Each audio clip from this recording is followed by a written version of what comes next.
الذي أرسله الله تعالى بالحق بشيرا ونذيرا وداعيا إلى الله بإذنه وسراجا منيرا أما بعد فأعوذ بالله من الشيطان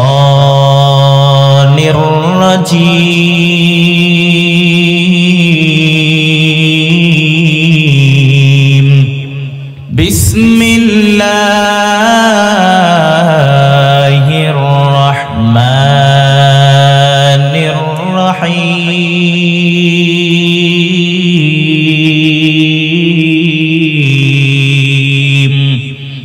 وإذا سألك عبادي عني فإني قريب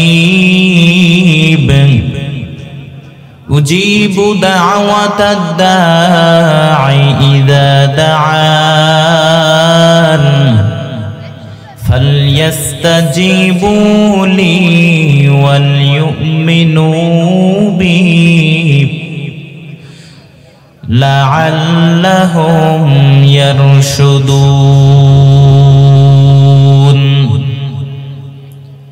وقال النبي صلى الله عليه وسلم الدعاء مخ العبادة صدق الله مولانا العظيم وصدق رسوله النبي الكريم ونحن على ذلك من الشاهدين والشاكرين والذاكرين والحمد لله رب العالمين. وقال تعالى في شان حبيبه ومحبوبه ومعشوقه ومقصوده مخبرا وآمرا إن الله وملائكته يصلون على النبي يا أيها الذين آمنوا صلوا عليه وسلموا تسليما.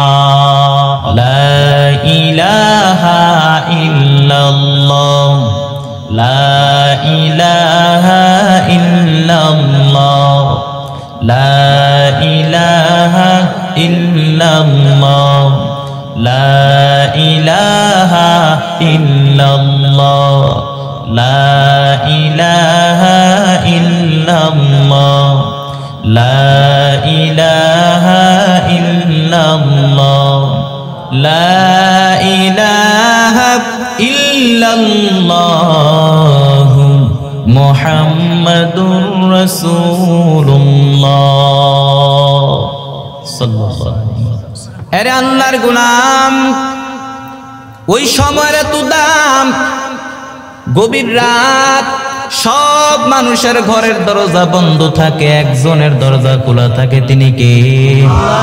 ওই সময় যদি বান্দা আল্লাহর কাছে কিছু চায়, আমার আল্লাহ ফেরত দেয় না। ওই সময় যখন বান্দা আল্লাহর কাছে ডাক দেয়, আমার আল্লাহ ডাক কখনো ফেরত দেয় না। ওই সময়টার এত দাম, তাহাজ্জুদের বড় দাম। আল্লাহ পাক রব্বুল আলামিন আমাদেরকে তাহাজ্জুদের সময় তাকে ডাক দেওয়ার তৌফিক দান করেন, বলেন আমিন। এর মধ্যে দোয়া কবুলের আরেকটা সময় হলো আদ-দুআউ লা ইউরাদ্দু বাইনাল আযানি ওয়াল ইকামা। আযান এবং ইকামাতের মাঝখানে দোয়া করলে দোয়া কবুল হয়। আযান এবং ইকামাতের মাঝখানে সময়টা আমরা অনেকে নষ্ট করে ফেলি, অনেকে জানি না, ঘড়ির দিকে তাকায় বসে থাকি। এরে বান্দা, ওই সময় আপনি সময়টাকে নষ্ট না করিয়া ওই আযান এবং ইকামাতের মাঝখানে দুই হাত তুলে আল্লাহর কাছে দোয়া করবেন। ওই দোয়া আল্লাহ কখনোই ফেরত দিবে না। এরপরে দোয়া কবুলের আরেকটা সময় হলো ফরজ নামাজের পরে দোয়া করলে দোয়া কবুল হয়, ফরজ সালাতের পরে দোয়া করলে দোয়া কবুল হয়। ফরজ নামাজের পরে দোয়া করলে আল্লাহ তাআলা দোয়া ফেরত দেয় না। নামাজের মধ্যে দোয়া কবুলের কয়েকটা জায়গা আছে, এর মধ্যে একটা জায়গা হলো সেজদায় গিয়া দোয়া করলে দোয়া কবুল হয়। সেজদায় গিয়া দোয়া করলে আল্লাহ তাআলা দোয়া ফেরত দেয় না। আল্লাহর নবী বলেন, আকরাবু মা ইয়াকুনুল আবদু মির রাব্বিহি ওয়া হুয়া সাজিদ। আল্লাহর নবী বলেন, বান্দা যখন সেজদায় করে যায় আল্লাহর সবচাইতে নিকটে চলে যায়, আল্লাহর সবচাইতে কাছাকাছি চলে যায়। আমরা দেখতে পাই সেজদাটা মসজিদের কার্পেটের উপরে পড়েছে, সেজদাটা মসজিদের বালুর উপরে পড়েছে, সেজদাটা মসজিদের টাইলসের উপরে পড়েছে। আল্লাহর নবী কয়, না না, তোমার সেজদাটা মসজিদের টাইলসের উপরে পড়ে নাই, তোমার সেজদাটা মসজিদের ফ্লোরের উপরে পড়ে নাই, তোমার সেজদাটা করেছে আল্লাহর কুদরতের পায়ে। সেজদার তো দাম, সেজদায় দোয়া করলে আল্লাহ তাআলা দোয়া কখনোই ফেরত দেয় না। এর আল্লাহর গোলাম নবীর উম্মতের দল, এজন্য সেজদায় গিয়ে দোয়া করবেন। সেজদার বড় দাম। আল্লাহ তাআলা কোরআনের মধ্যে জানায় দেয়, মা সালাকাকুম ফি সাকার ক্বালু লাম নাকু মিনাল মুসাল্লিন। আল্লাহ তাআলা সাকার জাহান্নামের অধিবাসীদেরকে জিজ্ঞাসা করবেন, এই জাহান্নামীর দল, তোরা জাহান্নামী আসলি কেন? তারা বলবে, ক্বালু লাম নাকু মিনাল মুসাল্লিন, হায় আল্লাহ, আমরা তোমারে সাজদা করি নাই, আমরা ফরজ নামাজগুলো পড়ি নাই, তোমাকে সাজদা করি নাই, এজন্য আমরা জাহান্নামী হয়ে গেলাম। আল্লাহ তাআলা বলবেন, তোরা আমারে সেজদা কর। তখন আল্লাহ তাআলা কুদরতের পা দেখায় বলবেন, আমারে সেজদা কর। যারা দুনিয়ার জমিনে আল্লাহকে সেজদা করেছে, ফরজ নামাজগুলো পড়েছে, তারা মুহূর্তের মধ্যে আল্লাহু আকবার বলে সেজদার মধ্যে লুটিয়ে পড়বে। আর যারা দুনিয়ার জমিনে আল্লাহকে সেজদা করে নাই, আল্লাহর হুকুম বিধানগুলো মানে নাই, আল্লাহর ফরজ বিধানগুলি মানে নাই, ফরজ নামাজগুলো পড়ে নাই, আল্লাহকে সেজদা করে নাই, তারা চেষ্টা করেও তারা সেজদা করতে পারবে না। তাদের পিঠটাকে লোহার মতো শক্ত করে দিবেন কে? চেষ্টা করেও তারা সেজদা দিতে পারবে না। এজন্য দুনিয়ার জমিনে আল্লাহকে বেশি বেশি করে সেজদা করেন, ফরজ নামাজগুলো আদায় করেন, আল্লাহকে সেজদা করেন। কারণ সময় যখন ফুরিয়ে যাবে তখন আর কোনো লাভ হবে না। তার মানে সেজদায় গিয়া দোয়া করলে দোয়া কবুল হয়। এরে আল্লাহর গোলামের পরে নামাজের সালাম ফিরানোর আগে দোয়া করলে দোয়া কবুল হয়ে যায়। আল্লাহর নবী বলেন, লা ইউসাল্লিমান্নাকা আহাদুকুম হাত্তা ইয়াতাওয়াযা মিন আরবা'a। আল্লাহর নবী বলেন, চার জিনিস থেকে পানাহ না চেয়ে যেন আমার উম্মত সালাম না ফিরায়। এক নাম্বার হলো, আল্লাহুম্মা ইন্নী আউযু বিকা মিন আযাবিল কবর, আল্লাহুম্মা ইন্নী আউযু বিকা মিন আযাবি জাহান্নাম, আল্লাহুম্মা ইন্নী আউযু বিকা মিন ফিতনাতিদ দাজ্জাল, আল্লাহুম্মা ইন্নী আউযু বিকা মিন ফিতনাতিল মাহইয়া ওয়াল মামাত। আল্লাহর নবী বলেন, সালাম ফিরানোর আগে এই চার জিনিস থেকে পানাহ না চেয়ে যেন আমার উম্মত সালাম না ফিরায়। এক নাম্বার হলো, আল্লাহুম্মা ইন্নী আউযু বিকা মিন আযাবিল কবর, আয় আল্লাহ, তুমি আমারে কবরের আযাব থেকে বাঁচাও, জাহান্নামের আযাব থেকে বাঁচাও, জীবন মরণের ফিতনা থেকে বাঁচাও, দাজ্জালের ফিতনা থেকে আমাকে বাঁচায় দাও। এজন্য আল্লাহ নবী বলেন, এই চার জিনিস থেকে পানাহ না চেয়ে যেন আমার উম্মত সালাম না ফিরায়। এজন্য আমরা সালাম ফিরানোর আগে এই চার জিনিস থেকে পানাহ চাইবো আল্লাহর কাছে। কবুল করে নেবেন কে? এরপরে আল্লাহর নবী বলেন, বৃষ্টির নিচে দাঁড়াইয়া দোয়া করলে দোয়া কবুল হয়। বৃষ্টির নিচে দাঁড়ায়া দোয়া করলে দোয়া কবুল হয়। বৃষ্টি আসলে আল্লাহর নবী ভয়ে পেয়ে যেতেন, একবার ঘরে ঢুকতেন, আরেকবার ঘর থেকে বের হতেন। আম্মা জান আয়েশা ডাক দিয়া বললেন, ও পয়গম্বর, আপনি বৃষ্টি আসলে ভয় পান কেন? আল্লাহর নবী ডাক দিয়া বললেন, ও আয়েশা, জানি না এই মেঘ থেকে বৃষ্টি এসে মদিনার জমিনটাকে উর্বর করে দিবে নাকি এই মেঘ থেকে বৃষ্টি এসে মদিনার জমিনটাকে জ্বালায়া দিবে, আমি তো জানি না। আমার ভয় হয়। এজন্য আল্লাহর নবী দোয়া করতেন, আল্লাহুম্মা আসকিনা গাইসান মুগীসান মারিআন মুরিআ নাফিয়ান গায়রা দর আজেলান গায়রা আজেল। আয় আল্লাহ, তুমি উপকারী বৃষ্টি দাও, যে বৃষ্টিতে আমাদের জন্য কল্যাণ আছে, যে বৃষ্টিতে আমাদের জন্য রিজিক আছে, গবাদি পশুদের জন্য রিজিক আছে। তুমি ভালো বৃষ্টি দাও, তাড়াতাড়ি দাও, দেরি কইরো না। এরপরে যখন আবার বৃষ্টি বন্ধের প্রয়োজন হতো, আল্লাহ নবী দোয়া করতেন, আল্লাহুম্মা হাওয়া আলাইনা ওয়ালা আলাইনা। আয় আল্লাহ, মদিনার জমিনে বৃষ্টির কোনো দরকার নাই, যতটুকু দরকার পূরণ হয়ে গিয়েছে, আর লাগবে না, অন্য দিক থেকে বৃষ্টি দাও। তার মানে বৃষ্টির নিচে দাঁড়াইয়া দোয়া করলে দোয়া কবুল হয়, বৃষ্টির নিচে দাঁড়াইয়া দোয়া করলে আল্লাহ পাক রব্বুল আলামিন দোয়া ফেরত দেয় না। বৃষ্টির নিচে দাঁড়াইয়া অনেক যুবক ভাইয়েরা গান লাগায় দেয়, ডিজে গান, বৃষ্টি পরে টাপুর টুপুর, পায়ে দিয়ে সোনার নূপুর, আছে না নাই? কিন্তু সে জানে না বৃষ্টির নিচে দাঁড়াইয়া যে দোয়া করলে দোয়া কবুল হয়। এজন্য আমরা বৃষ্টির নিচে দাঁড়াইয়া দোয়া করব, আল্লাহ তাআলা দোয়া ফেরত দিবেন না। বৃষ্টির নিচে দাঁড়াইয়া দোয়া করলে দোয়া কবুল করে নেই কে? এরপর আল্লাহর নবী বলেন, কদরের রাত্রে দোয়া করলে দোয়া মিস হয় না। কদরের রাত্রে দোয়া করলে আল্লাহ তাআলা দোয়া কবুল করেন। আম্মা জান আয়েশাকে ডাক দিয়া বললেন, হে আয়েশা, কদরের রাত যদি পাও তাহলে এই দোয়াটা করবা। আল্লাহর নবী আম্মা জান আয়েশাকে দোয়া শিখিয়ে দিলেন, আয়েশা, কদরের রাত যদি পাও তাহলে এই দোয়াটা বেশি বেশি করে করবা। আল্লাহুম্মা ইন্নাকা আফুউন কারীম তুহিব্বুল আফওয়া ফাআফু আন্নী। আয় আল্লাহ, তুমি ক্ষমাশীল, তুমি ক্ষমা করেকে ভালোবাসো। ফাআফু আন্নী, তুমি আমাদের ক্ষমা করে দাও। কদরের রাত্রে দোয়া করবেন, দোয়া কবুল করে নেবেন কে? এরপরে জুমার দিন দোয়া করলে দোয়া আল্লাহ ফেরত দেয় না। আল্লাহর নবী বলেন, জুমার দিন এমন একটা সময় আছে, ওই সময়টাতে দোয়া করলে আল্লাহ দোয়া ফেরত দেয় না। তবে সময়টা কোন সময়? মুহাদ্দিসিন কেরাম অনেক ইখতিলাফ করেছেন। সবচাইতে গ্রহণযোগ্য মত হচ্ছে আসরের সালাতের পর সূর্য ঢলে পড়ার আগে, ওই সময় দোয়া করলে আল্লাহ তাআলা দোয়া ফেরত দেয় না। তার মানে জুমার দিন দোয়া করবেন, আসর নামাজের পর সূর্য ঢলে পড়ার আগে দোয়া করবেন, দোয়া কবুল করে নেবেন কে? এরে আল্লাহর গোলাম, নবীর উম্মতের দল। এরপর আল্লাহর নবী বলেন, এরে আল্লাহর গোলাম, দোয়া কবুলের আরেকটা সময় হলো কুরআন খতমের পরে দোয়া করলে দোয়া কবুল হয়। কুরআন খতমের পর দোয়া করলে আল্লাহ তাআলা দোয়া ফেরত দেয় না। কুরআন খতম করে আল্লাহর কাছে দোয়া করবেন, হাত তুলে দোয়া করবেন, দোয়া কবুল করে নেবেন কে?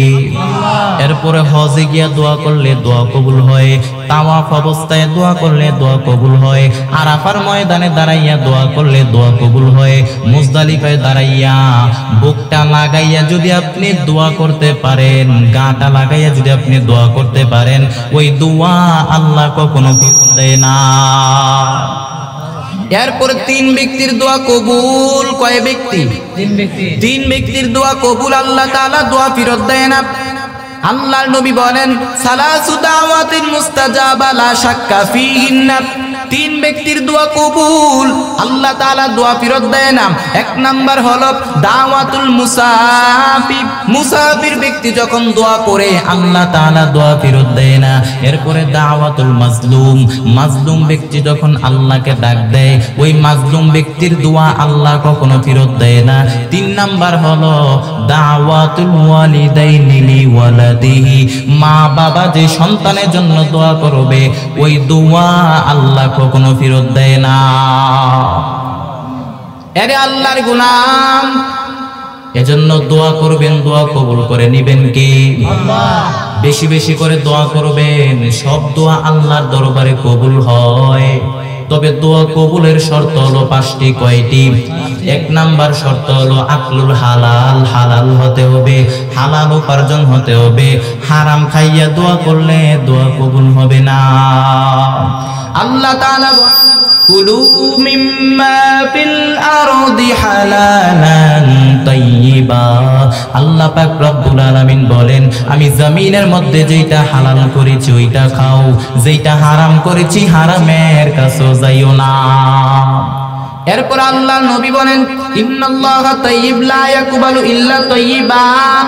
আল্লাহ তাআলা নিজে পবিত্র, তিনি যেটা গ্রহণ করবেন ওইটাও হওয়া লাগবে পবিত্র, অর্থাৎ তিনি হালাল ব্যতীত হারাম তিনি কবুল করেন না। আল্লাহর নবীর একজন সাহাবী কাবা ঘরের পাশে দোয়া করতে করতে কান্না করতে করতে শেষ। সব সাহাবায়ে কেরাম মনে করলেন আজকে এই সাহাবীর সব দোয়া কবুল হয়ে যাবে, এই সাহাবীর সব দোয়া কবুল হয়ে যাবে। আল্লাহর নবী বললেন তোমরা কি তাই মনে করো নাকি? তোমরা কি তাই মনে করো নাকি? মা তাআমুহু হারাম, সে যা খায় হারাম খায়।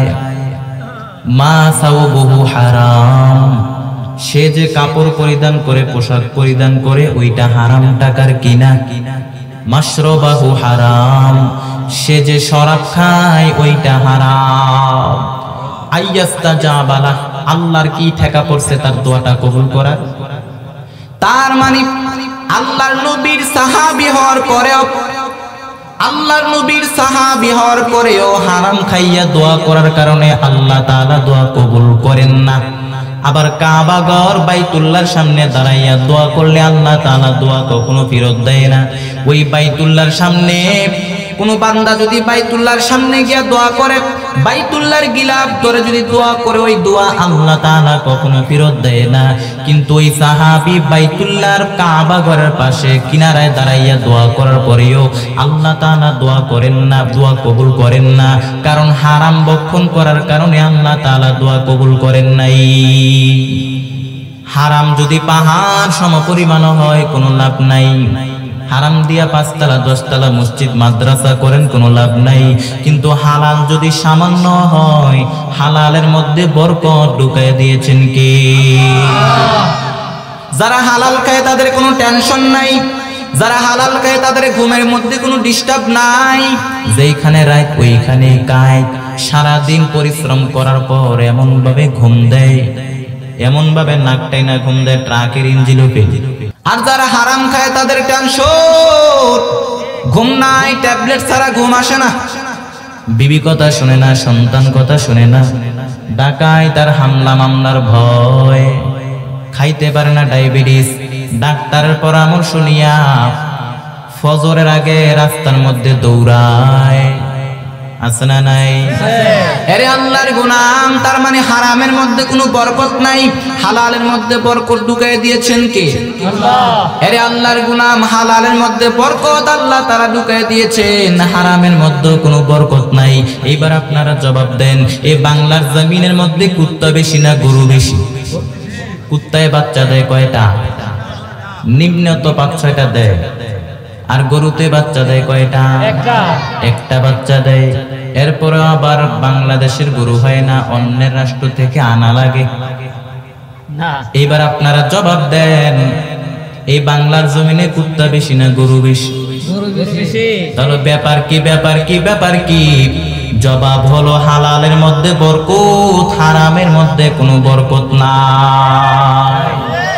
আরে আল্লাহর গোলাম, হারামের মধ্যে কোনো বরকত নাই, হালালের মধ্যে বরকত ঢুকাই দিয়েছেন কে?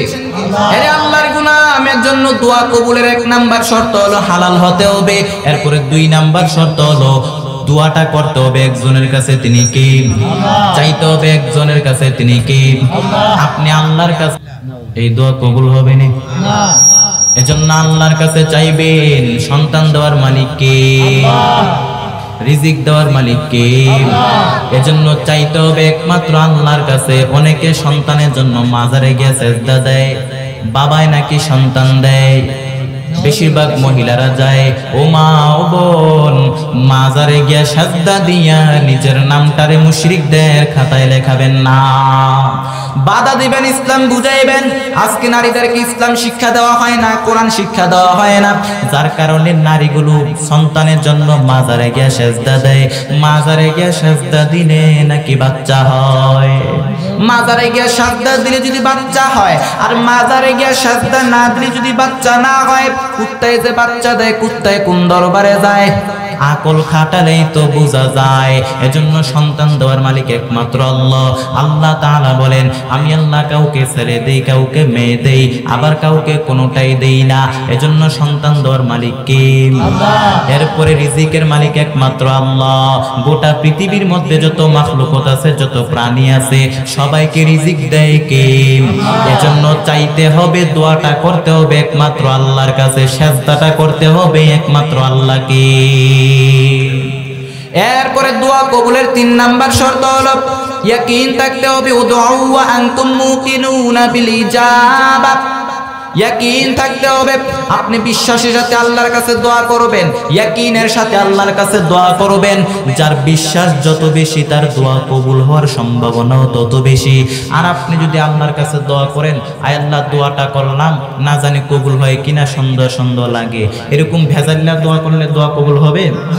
এজন্য ইনটেক দোয়া করতে হবে, ইয়াকিনের সাথে দোয়া করতে হবে, তাইলে দোয়া কবুল হবে। এরপরে দোয়া কবুলের 4 নাম্বার শর্ত হলো নবীর প্রতি দরুদ পড়তে হবে। নবীর প্রতি দরুদ না পড়লে আপনার দোয়া আল্লাহর দরবারে যাবে না, আসমান এবং জমিনের মাঝখানে ঝুলন্ত অবস্থায় থাকবে। আল্লাহর নবী বলেন, আদ-দুআউ কুল্লু মাহজুবুন মাওকুফুন বাইনাস সামাই ওয়াল আরদ। প্রত্যেকটা দোয়া আসমান এবং জমিনের মাঝখানে ঝুলন্ত অবস্থায় থাকে। যতক্ষণ না পর্যন্ত আপনি নবীর প্রতি দরুদ পড়বেন, ততক্ষণ পর্যন্ত আপনার দোয়া আল্লাহর দরবারে যাবে না। এজন্য নবীর প্রতি দরুদ পড়ার দরকার আছে না নাই? নবীর প্রতি দরুদ পড়লে আপনার দোয়াটা আল্লাহর দরবারে পৌঁছে যাবে। এরপরে দোয়া কবুলের 5 নাম্বার শর্ত, দোয়ার সাথে দাওয়াও লাগবে। যেমন আপনি আল্লাহর কাছে দোয়া করেন, আল্লাহ তুমি পরীক্ষায় ফার্স্ট হওয়ার তৌফিক দাও, কিন্তু পড়ার সাথে কোনো সম্পর্ক নাই, এই দোয়ায় কাজ হবে না। আপনি অসুস্থ, আল্লাহর কাছে দোয়া করলেন, আল্লাহ তুমি সুস্থ করে দাও, কিন্তু আপনি চিকিৎসা নিলেন না। যেই রোগ, ওই রোগের চিকিৎসা নেওয়াও সুন্নাত। আল্লাহর নবীর হাতের মধ্যে একবার বিচ্ছুয়ে কামড় দিল, বল্লা পোকায় কামড় দিল। আম্মা জান আয়েশাকে ডাক দিয়ে বললেন, আয়েশা লবণের পানি গরম দাও। আম্মা জান আয়েশা লবণের পানি গরম করে আঙ্গুলের মধ্যে ডালতে লাগলেন। আল্লাহর নবী সূরা ফাতিহা পড়ে ফু দিতে লাগলেন। আল্লাহর নবীর সূরা ফাতিহা পড়ে ফু দেওয়াও শেষ। এরপর আম্মা জান আয়েশার লবণের পানি ঢালাও শেষ, আঙ্গুলের ব্যথাও শেষ। আম্মা জান আয়েশা ডাক দিয়া বললেন, ও পয়গম্বর, আপনি নবী মানুষ, সূরা ফাতিহা পড়ে ফু দিলেই তো ভালো হয়ে যেতেন, আমারে কষ্ট দিলেন কেন? আল্লাহর নবী ডাক দিয়া বললেন, আয়েশা লবণের পানি দিয়ে চিকিৎসা হয়, সূরা ফাতিহা দিয়ে জারফুক হয়। ভালো চিকিৎসা এবং জারফুকের বিনিময়ে রোগ ভালো করে দিবেন কে? এজন্য যেই রোগ, ওই রোগের চিকিৎসাও নিতে হবে, তারপরে দোয়াও করবেন। ভালো চিকিৎসা এবং দোয়ার সমন্বয়ে আপনার রোগ ভালো করে দিবেন কে? আল্লাহ। এর যে 5টা শর্তের কথা বললাম, এই 5টা শর্ত মেনে যদি আপনি আল্লাহর কাছে দোয়া করেন, তাহলে আপনার দোয়া আল্লাহর দরবারে কবুল হয়ে যাবে। আরে আল্লাহর গোলাম, আমরা জীবনে যত দোয়া করেছি, সব দোয়া আল্লাহর দরবারে কবুল। কোন দোয়া আল্লাহ তাআলা কখনো ফেরত দেয় না, সব দোয়া আল্লাহর দরবারে কবুল। কোন দোয়া আল্লাহ তাআলা ফেরত দেয় না। আরে আল্লাহর গোলাম, আল্লাহর নবীরা আল্লাহর কাছে দোয়া করত, আল্লাহর নবীরা আল্লাহর কাছে দোয়া করত, দোয়া কবুল করে নিয়েছেন কে? পয়গম্বর ইব্রাহিম আলাইহিস সালাম আল্লাহর কাছে দোয়া করলেন, আল্লাহ রব্বি জাআলনি মুকিমাস সালাতি ওয়া মিন যুররিয়্যাতি রব্বানা তাকাব্বাল দুআ।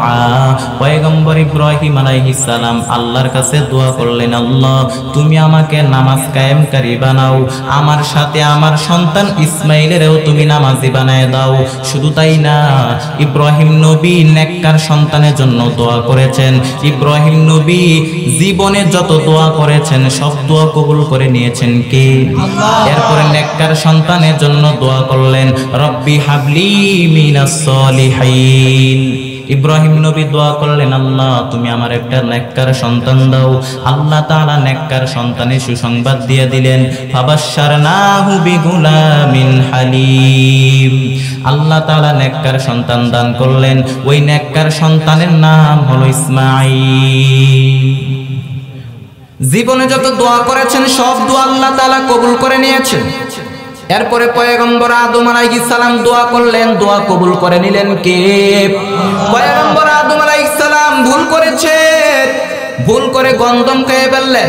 আরেকটা দোয়া আমাদের জন্য রেখে গেলেন, ওই দোয়াটা হলো রব্বানা যালামনা আনফুসানা ওয়া ইল্লাম তাগফির লানা ওয়া তারহামনা লানাকুনান্না মিনাল খাসিরিন। রব্বানা, হে আমাদের রব, যালামনা, আমি জুলুম করেছি, আনফুসানা, আমার নফসের উপর, ওয়া ইল্লাম তাগফির লানা, যদি তুমি ক্ষমা না করো, ওয়া তারহামনা, দয়া না করো, লানাকুনান্না মিনাল খাসিরিন, আমি জাহান্নামী হয়ে যাব রে আল্লাহ। পয়গম্বর আদম আলাইহিস সালাম দোয়াটা করার পরে, পয়গম্বর আদম আলাইহিস সালাম দোয়াটা করার পরে দোয়াটা কবুল করে নিয়েছেন কে? আমরাও যদি পয়গম্বর আদম আলাইহিস সালামের মতো দোয়াটা করি, আমাদের দোয়াও কবুল করে নেবেন কি? এজন্য আল্লাহর কাছে দোয়া করেন।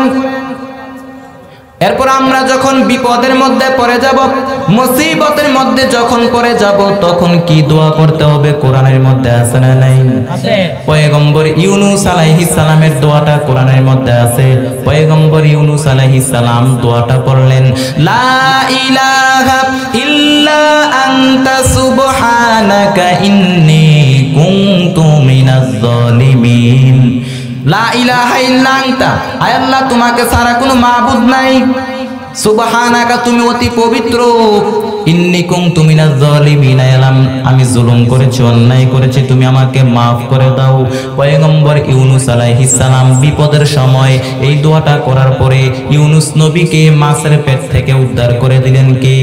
এজন্য আমরাও যদি বিপদের সময় দোয়াটা করি, আমাদেরকে আল্লাহ তাআলা বিপদ থেকে উদ্ধার করে দিবেন। এরে আল্লাহর গোলামের পরে অনেকের কথা বলতে গেলে হৃদয়ে অনেক ভয় হয়, মুখের মধ্যে কথা আটকে যায়।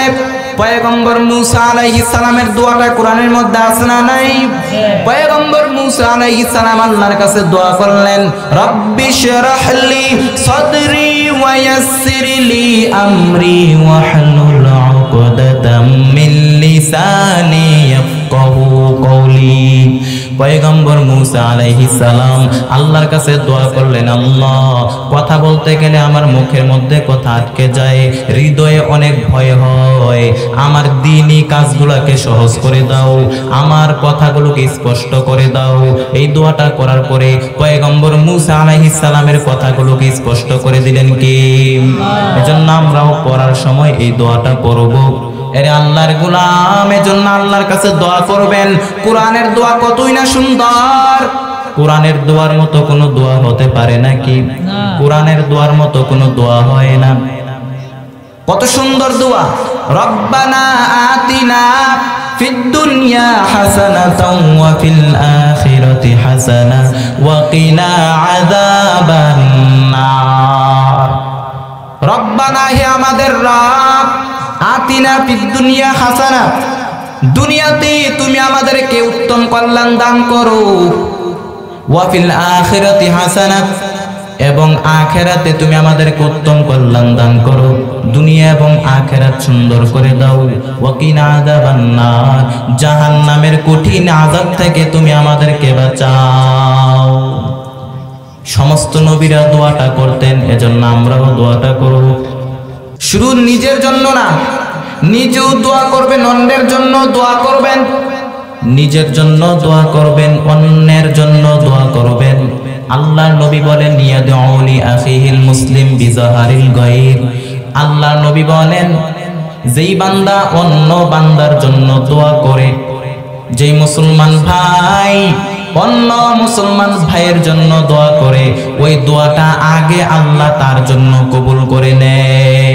এজন্য অন্য মুসলমান ভাইয়ের জন্য দোয়া করেন, অহংকার করবেন না, হিংসা করবেন না। অহংকারের অবস্থা বড় খারাপ, অহংকারীদেরকে আল্লাহ তাআলা পছন্দ করেন না। বনি ইসরাইলের জামানায় কাবেদ, বনি ইসরাইলের জামানায় এক আল্লাহর ওলি, তার পাশেই থাকতো একজন বেনামাজি, তার পাশেই থাকতো বেনামাজি। ঘর থেকে বের হলেই তাকে দেখলে ডাক দিয়ে বলতে, এই বেনামাজি। আবার বিকালে ঘরে ফেরার সময় তাকে দেখলেই ডাক দিয়ে বলতে, এই জাহান্নামী। খালি ডাক দিত জাহান্নামী বলে। কিয়ামতের দিন আল্লাহ তাআলা ওই দরবেশকে ডাক দিয়ে বলবেন, দরবেশ এদিকে আয়। তুই ওরে জাহান্নামী বললি কেন? কে জান্নাতি আর কে জাহান্নামী ওই দায়িত্ব কি তোরে দিয়েছি নাকি? তুই ওরে জাহান্নামী বললি কেন? ও নামাজ করে নাই কিন্তু তোর মতো অহংকারী করে নাই, ও নামাজ করে নাই কিন্তু তোর মতো বেয়াদবি করে নাই। আজকে ওকে আমি জান্নাতে দিব, তোকে জাহান্নামে দিব।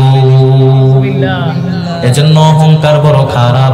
আল্লাহ নবী জানায় দেয়, মান কানা ফি কলবিহি মিসকালা হাববাতিন মিন কিবির, যার অন্তরের মধ্যে সরিষার দানা পরিমাণ অহংকার থাকবে, ওই বান্দা কখনো জান্নাতে প্রবেশ করতে পারবে না। আরে আল্লাহর গোলামের জন্য আল্লাহর কাছে দোয়া করবেন, বেশি বেশি করে দোয়া করবেন। দোয়া আল্লাহ তাআলা কখনো ফেরত দেয় না। আল্লাহ পাক রব্বুল আলামিন আমাদেরকে বেশি বেশি করে দোয়া করার তৌফিক দান করেন, বলেন আমিন। এর যুবক, আপনারা এই কষ্ট করে মাহফিল দিয়েছেন, সুন্দর মাহফিল আজকে সাজিয়েছেন। চেষ্টা করবেন মাহফিলতে কিছু নিয়ে যাওয়ার জন্য, আমলে নিয়ে যাওয়ার জন্য। এর যুবক, তোমাদের জন্য কিছু নসিহত। দুনিয়া এবং আখিরাতে যদি জীবনটাকে ধন্য করতে চাও, দুনিয়া এবং আখিরাতে যদি সফল হতে চাও, তাহলে 5 ওয়াক্ত নামাজ পড়বা, নবীর আদর্শকে মেনে মেনে চলবা। নবীর আদর্শ গ্রহণ করার দরকার আছে না নাই? এর যুবক ভাই, আল্লাহ তাআলা কোরআনের মধ্যে জানায় দেয়, লাকাদ কানা লাকুম ফি রাসূলিল্লাহি উসওয়াতুন হাসানাহ, অবশ্যই নবীর মধ্যেই রয়েছে তোমাদের জন্য উত্তম আদর্শ। ওই নবীর আদর্শ যে যত পরিমাণ গ্রহণ করবে, তার সম্মান আল্লাহ তত পরিমাণ বাড়ায় দিবেন। ওই নবীর আদর্শের মতো কোন আদর্শ দুনিয়ার জমিনে আছে নাকি? আরে আল্লাহর গোলাম ওই নবীকে ভালোবাসেন, ওই নবীর মহব্বত অন্তরে ঢুকায় নেন। আপনি নবীকে যত পরিমাণ ভালোবাসবেন, যত বেশি ভালোবাসবেন, নবীর সুন্নত মানতে তত বেশি সহজ হবে। নবীর আদর্শ যত পরিমাণ গ্রহণ করবেন, নবীর আদর্শ যত পরিমাণ গ্রহণ করবেন, নবীর সুন্নত মানতে তত বেশি সহজ হবে। এজন্য নবীর ভালোবাসা অন্তরে ঢুকায় নেন। নবীর ভালোবাসা অন্তরে দরকার আছে না নাই? সাহাবায়ে কেরাম আমার নবীকে এত পরিমাণ ভালোবাসতো। হযরত হানজালা রাদিয়াল্লাহু তাআলা আনহু, আল্লাহর নবীর সাহাবী হযরত হানজালা আমার নবীকে এত পরিমাণ ভালোবাসতো, আমার নবীর জন্য জীবনটা পর্যন্ত দিয়ে দিয়েছে। শহীদ হয়ে গেল, আল্লাহর রাস্তায় শাহাদাত বরণ করেছে। বাসর ঘরে বিবাহের রাত্র গোসল ফরজ হয়ে গেছে। এমন সময় গোসলখানায় গিয়া শুনে নবী নাই, নবী নাই। গোসলখানায় গিয়া শুনে নবী নাই, দৌড়াইয়া বিবির কাছে চলে গেল। ডাক দিয়া বলে, বিবি আমার, ওই নবী নাকি দুনিয়ার জমিনে নাই। ওই নবী যদি না থাকে, আমি হানজালা বেঁচে থেকে কোনো লাভ নাই। যেই নবীর জন্য জীবন পাইলাম, ওই নবী যদি দুনিয়ার জমিনে না থাকে, আমি হানজালা বেঁচে থেকে কোনো লাভ নাই। তরবারি দাও, কাপড় নেও। বিবি সাহেবা ডাক দিয়া বলে, স্বামী আমার, আপনার উপর তো গোসল ফরজ হয়ে গেল, অতএব আপনি ফরজ গোসলটা করে যান, তারপরে আপনি উহুদের ময়দানে যান, যুদ্ধ করেন, কোনো বাধা নাই। হযরত হানজালা ডাক দিয়া বললেন, না না, যেই নবীর জন্য জীবন পাইলাম, ওই নবী যদি না থাকে, আমি কার জন্য গোসল করব? ওই নবী যদি না থাকে, আমি কার জন্য গোসল করব? আমি ওই নবীর দুশমনদেরকে হত্যা করে তারপরে আমি আসব, ফিরে আসব। ওই নবীর দুশমনদের সাথে আমি লড়াই করব। এইবার বিবির কাছ থেকে বিদায় নিয়ে তরবারি নিয়ে উহুদের ময়দানে চলে গেল। উহুদের ময়দানে যাওয়ার পর যুদ্ধ করা শুরু করলো। যুদ্ধ করতে করতে একটার পর একটা কাফের বেঈমানদেরকে দুনিয়ার জমিন থেকে বিদায় করে জাহান্নামের মধ্যে পাঠিয়ে দিচ্ছে। যুদ্ধ করতে করতে কাফের বেঈমানদেরকে দুনিয়ার জমিন থেকে জাহান্নামের মধ্যে পাঠিয়ে দিচ্ছে। এক পর্যায়ে হযরত হানজালা রাদিয়াল্লাহু তাআলা আনহু যুদ্ধ করতে করতে নিজেও শাহাদাত বরণ করলেন, নিজেও শহীদ হয়ে গেলেন।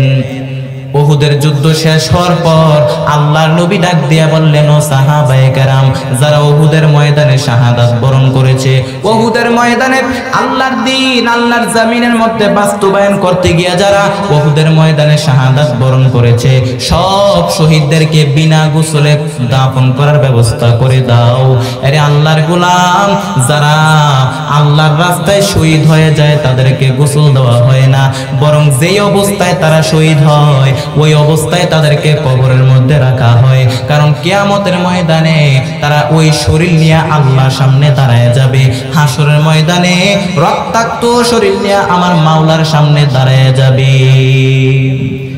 আল্লাহর নবী ডাক দিয়া বললেন, ও সাহাবায়ে কেরাম, যারা উহুদের ময়দানে শাহাদাত বরণ করেছে সব শহীদদেরকে বিনা গোসলে দাফনের ব্যবস্থা করে দাও।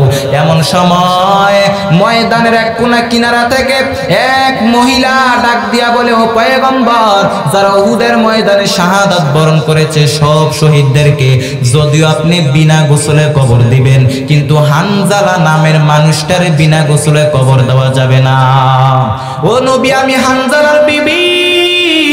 ও নবী, ওই হানজালা আপনার মহাব্বতে ওই হানজালার উপরে গোসল ফরজ হয়ে গেছে। আপনার মহাব্বতে ফরজ গোসল না করে আল্লাহর জমিনের মধ্যে আল্লাহর দ্বীন বাস্তবায়ন করার জন্য তরবারি নিয়ে উহুদের ময়দানে চলে আসলো। যুদ্ধ করে করে শাহাদাত বরণ করেছে। ও নবী, সব শহীদদেরকে যদিও আপনি বিনা গোসলে কবর দিবেন, কিন্তু হানজালা নামের মানুষটারে বিনা গোসলে কবর দেওয়া যাবে না। আল্লাহর নবী ডাক দিয়া বললেন, ও সাহাবায়ে কেরাম, যারা উহুদের ময়দানে শাহাদাত বরণ করেছে এর মধ্যে হানজালার লাশটা খুঁজে বের করে নিয়ে আসো, গোসল দেওয়া লাগবে, গোসল ফরজ হয়ে গেছে। এইবার সাহাবায়ে কেরাম পুরা উহুদের ময়দান খোঁজা শুরু করলেন, কিন্তু কোথাও হানজালার লাশ পাওয়া যায় নাই। সাহাবায়ে কেরাম নবীকে ডাক দিয়া বললেন, ও পয়গম্বর, কোথাও আমরাও উহুদের ময়দানে হানজালার লাশ খুঁজে পাই নাই। এমন সময় গায়বী থেকে আওয়াজ করে কে যেন ডাক দিয়া বলতেছে, ও পয়গম্বর, হানজালার লাশ এই উহুদের ময়দানে পাওয়া যাবে না। ও নবী, যেই হানজালা আপনার মহাব্বতে ফরজ গোসল না করে উহুদের ময়দানে এসে তরবারি নিয়ে যুদ্ধ করে করে শাহাদাত বরণ করলো, আপনার মহাব্বতে ফরজ গোসল না করে চলে আসছে আল্লাহর দ্বীন আল্লাহর জমিনে বাস্তবায়ন করার জন্য, যুদ্ধ করে করে শাহাদাত বরণ করলো। ও নবী, ওই হানজালার উপরে আমার আল্লাহ এত পরিমাণ খুশি হয়ে গেল, ওই হানজালার উপরে আমার আল্লাহ এত পরিমাণ রাজি হয়ে গেল, ওই হানজালার গোসল দুনিয়ার কোনো পানি দিয়া হবে না, হবে না। ওই হানজালার গোসল হবে হাউজে কাউসারের পানি দিয়া।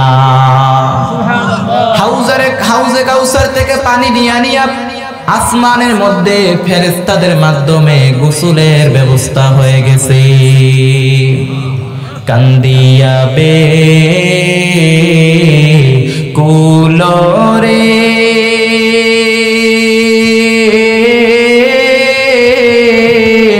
হানজালা শহীদ রে, কলিজা সে রে ছেড়ে সেই জঙ্গে উহুদে। নবীর এক সাহাবী ছিলেন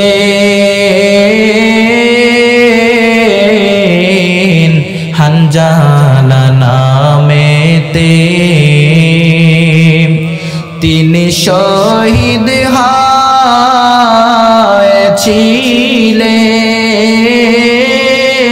হয়েছিলেন বিবাহের রাত্রিতে রে সেই জঙ্গে উহুদে।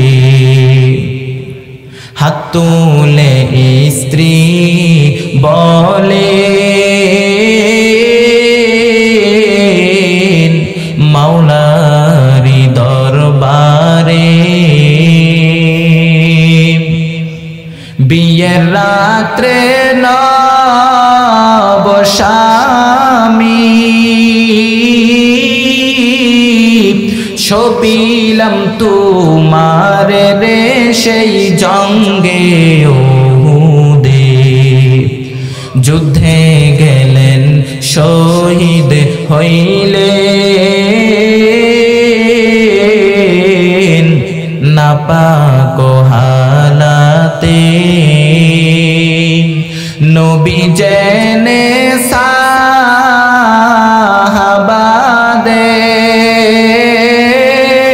সাহাবাদের বলেন গোসল দিতে রে সেই জঙ্গে অমনি গাইবি আওয়াজ নবীজি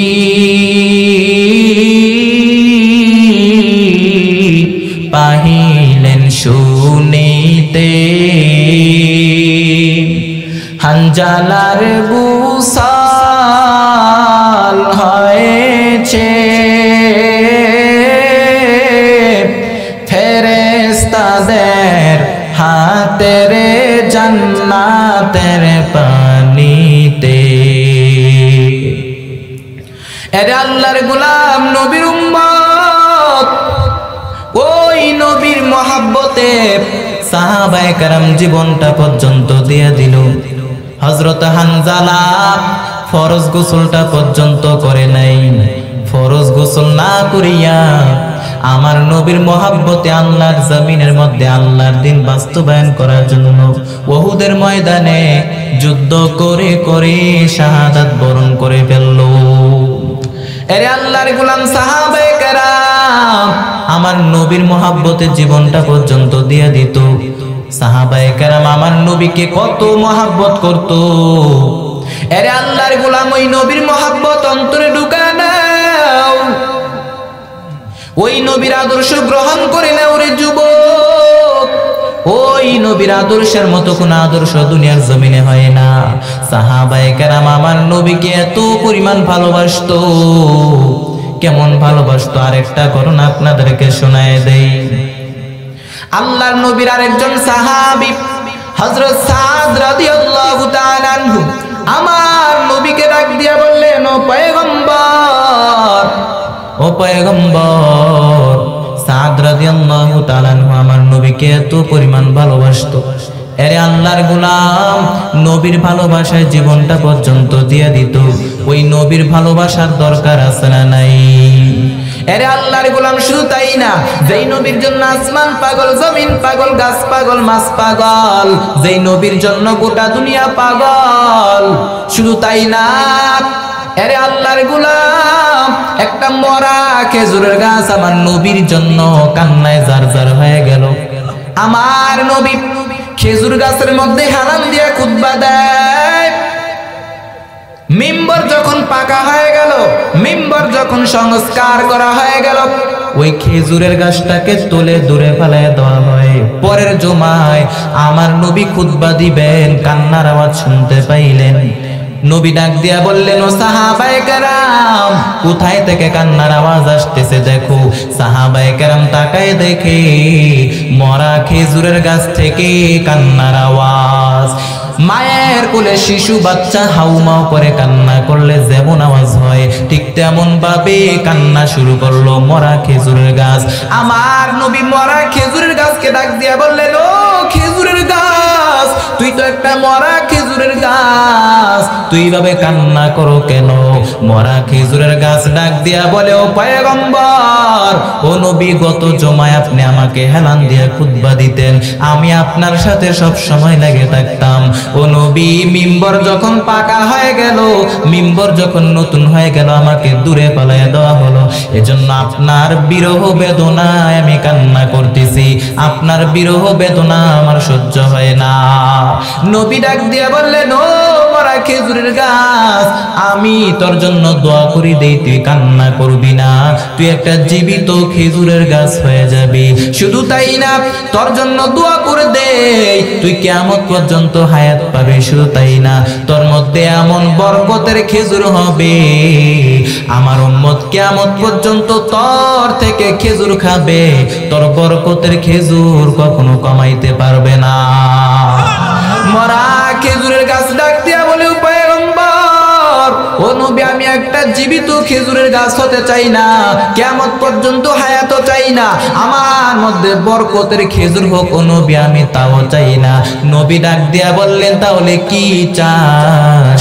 মরা খেজুরের গাছ ডাক দিয়া বলে ও পয়গম্বর আমি চাই আপনি আমার জানাজা পরে আমাকে দাফন করবেন, এরপরে আপনি যেই জান্নাতের মধ্যে থাকবেন কিয়ামতের ময়দানে, আপনি যেই জান্নাতের মধ্যে থাকবেন, যেই জান্নাতের খাটের মধ্যে ঘুমাইবেন, ওই খাটের পাশে আমি একটা জীবিত খেজুরের গাছ হইয়া আমি আপনাকে ছায়া দিতে চাই।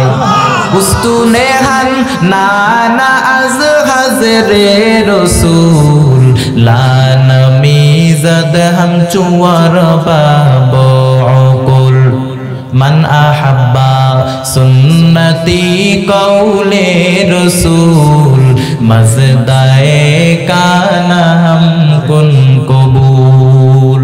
আল্লাহ পাক ওই নবীর প্রেম মহাব্বত আমাদের অন্তরে ঢুকাই দেন, বলেন আমিন।